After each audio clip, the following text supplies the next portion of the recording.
Welcome to Counselor's Corner. I'm Stacy Hawkins. The purpose of Counselor's Corner is to give you the tools you need to maximize your mental and emotional well-being and nurture your relationships. Now, as a society, we're getting better at talking about mental health, but stigma still persists.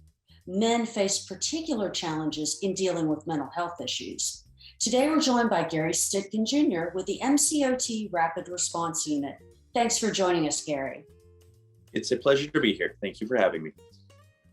Now, men may have this image in their head of therapy as laying on a couch talking about their dreams, but what is therapy really like? Therapy is very much a conversation with another person. It can be tailored and designed to any man's concerns, and it should be as well.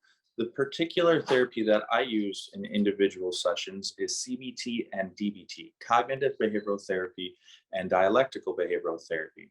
That really focuses on the thoughts, behaviors, and emotions that one person might have, their values and core beliefs. Now, what is a core belief?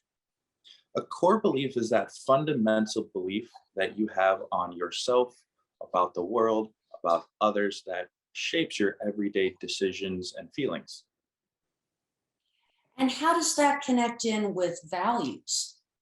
So as a individual, let alone a man, our values are the things that we care about and thus shape our decision-making process or our emotional feeling.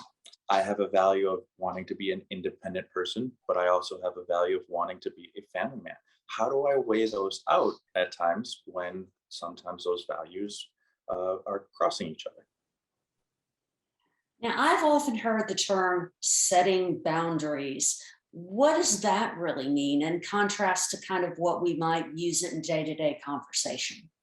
Boundary setting is a skill, and you can set a boundaries for many different things: our physical bodies, our items, materials, time. If I say I'm going to be somewhere at a certain time, do I follow through?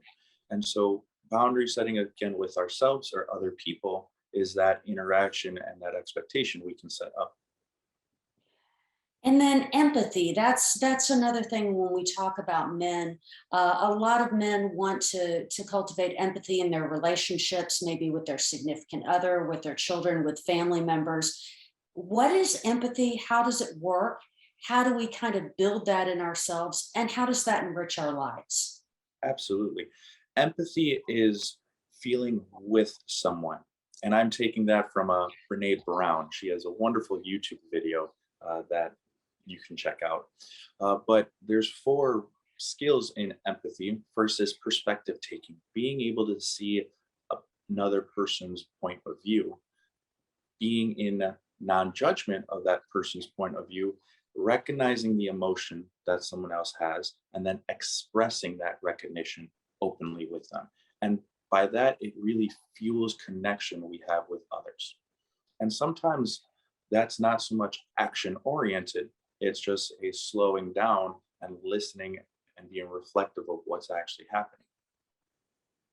Now, if a man came to you and said, okay, look, I'm kind of worried about myself. I'm feeling really stressed out, getting angry with my kids, not getting along with my girlfriend all that well. But I'm supposed to be a man. I'm supposed to be independent and strong.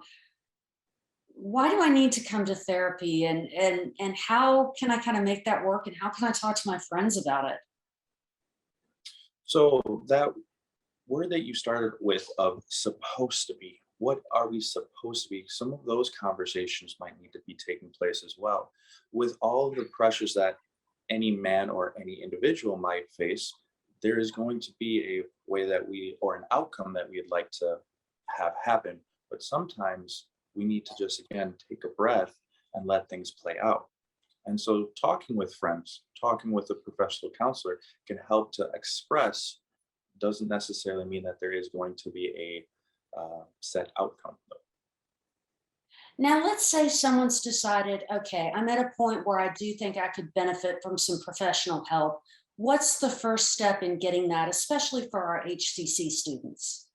I would encourage those students to head on into the HCC counseling department and just speak with someone inquire, ask any kind of questions that they might have to get comfortable, and then in the next steps of that process. And I'll emphasize also that those services are often free or low cost. If someone's a little nervous about that process, how would you kind of reassure them it's going to be okay? Ask questions. I would encourage them to do, because the counselors are there for you, as well as a lot of these conversations, they're with everyday things. I would encourage anyone watching this to understand that whatever you're going through, whatever concerns you might have in the future as well, someone else is very likely felt that, gone through that, found an answer. Thank you so much for joining us, Gary. We appreciate it. Thank you. Now, if you'd like more information about this and other mental health care topics, as well as learning about all the services provided by the counseling department, visit hccs.edu/counseling. For Counselor's Corner, I'm Stacy Hawkins.